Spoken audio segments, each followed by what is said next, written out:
जय शिवराय. आजकाल एक जेव्हापासून छावा रिलीज झाला, तेव्हापासून एक ट्रेंड सुरू झालाय, की आलमगीर बादशाह, औरंगजेब, आलमगीर आहे, असा आहे, तसा आहे. खूप मोठा होता. मराठ्यांना फक्त त्यांनी म्हणजे त्यांनाही मुघलांनाही माहीत नसेल, की मुगलों को भी मालूम नहीं होगा. म्हणजे तिकडच्या लोकांचा असा समज आहे किंवा त्या औरंगजेबाच्या वंशजांचा असा समज आहे, की आमच्या औरंगजेबाला त्यांचा बादशाह, त्यांचा आलमगीर असं त्यांनी हे केलेलं आहे. वेगवेगळे बुरुज दिलेले, वेगवेगळे नावं दिली. पण औरंगजेबामध्ये आणि त्या राज्यामध्ये आणि या राज्यामध्ये खूप मोठा फरक होता. पहिली गोष्ट तर राजा शिवछत्रपती ह्या कधीच कोण्याच बादशाहला धोका देऊन कधीच त्यांनी कुठली लढाई लढली नाही. दुसरी गोष्ट त्यांनी त्यांच्या बापाला, भावाला यांना मारून कोणालाच कुठल्याच प्रकारचा दगा नाही दिला, जो औरंगजेबांनी स्वतःच्या बापाला, बापाला कैद केलं. भावांना एवढ्या मोठ्या प्रमाणात छळ केला आणि गादी हासिल केली. तर छत्रपतींनी आमच्या ती निर्माण केली आणि स्वराज्य फक्त छत्रपतींचं नव्हतं, तर सगळ्यांचं होतं. राहिली गोष्ट आता काय आहे तर जे काही तयार केलंय ते आमच्या मुघलांनी केलंय. अशा तशा खूप साऱ्या रील येत आहे, खूप सारे ते फालतूपणे चालू आहेत. त्यांना एक म्हणजे मी मुद्दा म्हणून हा व्हिडिओ बनवत आहे, की त्यांना उत्तर देण्यासाठी. ताजमहल बनवला जगातून लोक पर्यटनासाठी येत आहे. तुमच्या जेव्हा ताजमहल बनवला शहाजहानने, तेव्हा असं सांगितलं जातं, की त्यांनी तिथलच्या सगळ्या मजदुराचे हात तोडले, हात कलम केले. पण जेव्हा आमच्या राजानं रायगड बांधला ना, तेव्हा त्या ज्यांनी रायगड बांधला त्याची पूजा केली. त्या हिरोजी इंदुलकरांनी स्वतःच्या घरचे जे स्वतःची जमीन होती ती गहाण ठेवली सावकाराकडे आणि रायगड बांधला. फरक होता. इमान आणि इकडं जे हे होतं ना, ते रक्तामध्ये होतं स्वराज्य आणि तिकडं जे होतं ना, ती बेईमानी होती प्रत्येकाच्या आणि तिकडच्या राजामध्ये आणि इकडच्या राजामध्ये जमीन आसमानचा फरक होता. इकडचा राजा नाही तर रयतेचा राजा होता, जनता राजा होता आणि तिकडचा बादशाह होता तुमचा. त्याच्यामुळं तिकडच्या किल्ल्यात आणि इकडच्या किल्ल्यात खूप सारा फरक आहे. आता तुम्हाला ताजमहलबद्दल आणि तुमच्या काय म्हणते तुम्ही ते ताजमहल बांधले, आग्र्याचे किल्ले-बिल्ले हे ते बांधले. तर जेव्हा तुमचा तो काय त्याचं नाव अ, मोठा तुमचा बाबर वगैरे जेव्हा जब वो माँ की कोख में तो छोड़ो बाप की टोक पे भी नहीं था ना, तब 5व्या शतकामध्ये तेव्हा आमच्याकडे वेरूळच्या लेण्या, अजिंठ्याच्या लेण्या बांधलेल्या आहेत. जेव्हा तुमचा इलमगीर तर सोडा त्याच्या बापाच्या बापाच्या बापही जेव्हा माँ की कोख में नहीं, बाप की टोक पे भी नहीं था. तेव्हा जगातलं आश्चर्य असलेल्या वेरूळच्या लेण्या आमच्या लोकांनी बांधल्या. कधी महाराष्ट्रात येऊन बघा. ते सोडा ताजमहल वगैरे. त्याच्यानंतर तुमचा जो तो काय त्याचं नाव सुरुवातीला अल्लाउद्दीन खिलजी. त्या अल्लाउद्दीन खिलजीचा जो नौकर होता ना, गुलाम होता ना, तो हिंदू वंशाचा होता. ज्यांनी देवगिरीचा किल्ला जिंकून गेला आणि देवगिरीचा किल्ला असा आश्चर्य होता, असा तेही फितुरीने जिंकला होता, त्यांनी घेतला होता. असा आश्चर्य होता जगातला, की ते कधीच कोणाला जिंकता आला नाही. ते फक्त धोक्याने जिंकता आला. तर त्यात तोही एका हिंदू राजाचा होता. यादवांनी बांधलेला होता. तो जेव्हा मोहम्मद तुघलकानं तो किल्ला जिंकला 13व्या शतकामध्ये 1332 1327 मध्ये त्यावेळेस त्याला का वाटलं की आग्र्यावरून दिल्लीवरून राजधानी इथं आणावं? कारण त्या दिल्लीपेक्षा त्या आग्र्यापेक्षा कैक पटीनं इथलचं साम्राज्य मोठं होतं, सुजलाम सुफलाम होतं आणि आश्चर्याने भरलेलं होतं.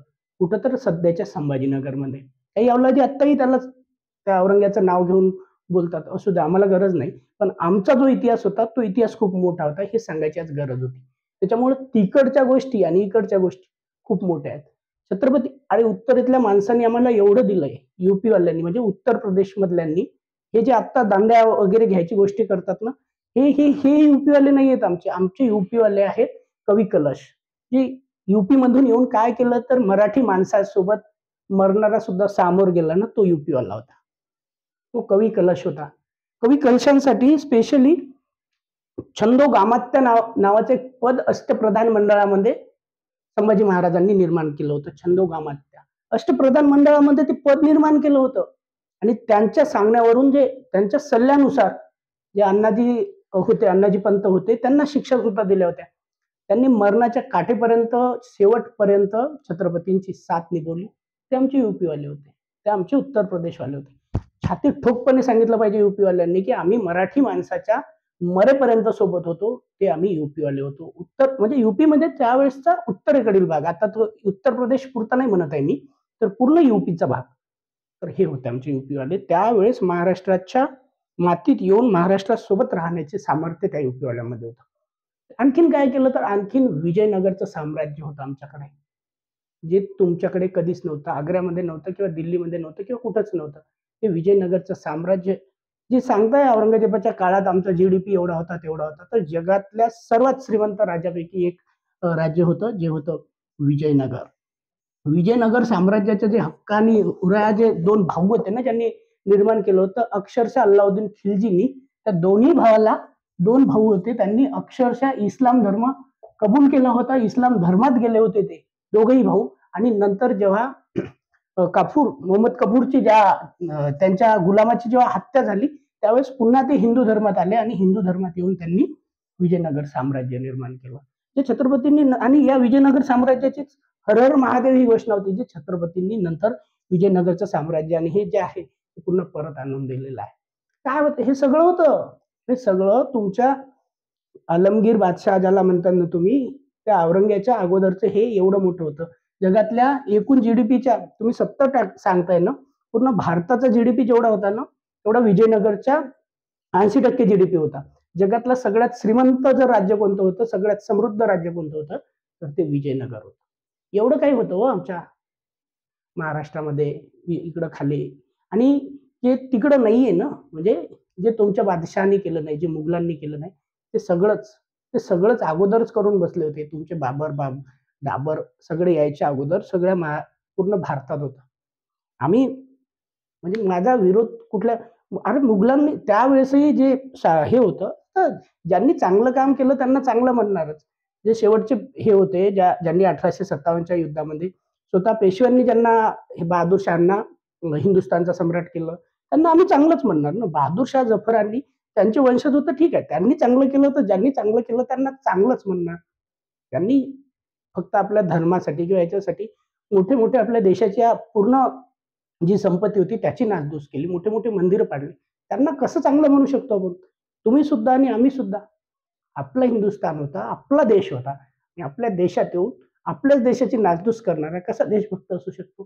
त्यामुळं औरंग्या कधीच आमचा हिरो असू शकत नाही. आमचा हिरो तोच असू शकते, जो स्वराज्यासाठी लढलाय. मग शेवटी आम्ही कवी कलशला यूपीमध्ये तिकडचेच होते ना, ते पण आमच्यासाठी हिरोच होते ना.